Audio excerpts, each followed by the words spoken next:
mavjud tashkilot xodimlari uchun 30% qo'zg'atish tashkilot xodimlari uchun ajratib beramiz.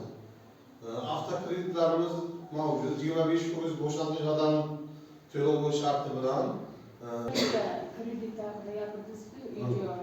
O'sha shaharda olsa ham bo'ladimi? Ana shu haqida siz shaharda, ya'ni qurilgan uy-joy bo'yicha shaharda olasizmi? 330 milliongacha kredit ajratib beramiz. Agar siz 330 milliondan yuqoriroq kredit bo'lsa, biza ipoteka yo'nalishi, boshqa yo'nalishi bo'yicha 500 milliongacha kredit ajratib beramiz. Faqat foiz stavkasi o'zgaradi. Hozir 18%dan 330 milliongacha chiqarib beramiz.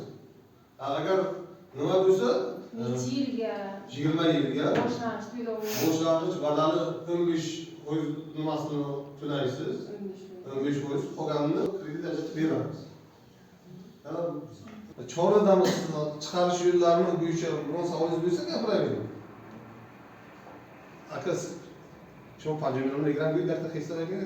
100 milliongacha deb eshitdim mana bu telefonlar, telefonlarda. Shuni qanday beriladi shu? Ipoteka krediti uy nima qilinganmi yoki shu ipoteka boyagi ikkilamchi uy-joy ta'mirlash bo'yicha? Men endi uchastka qilyapman, chala bo'lyapti, hali remont qilinmagan. Shu uchun kredit olmoqchiman-da, shu qurilish bo'yicha. Javob kelgandan keyin, masalan, siz chorada bo'lsangiz, bizga haqiqat nimasi keladi.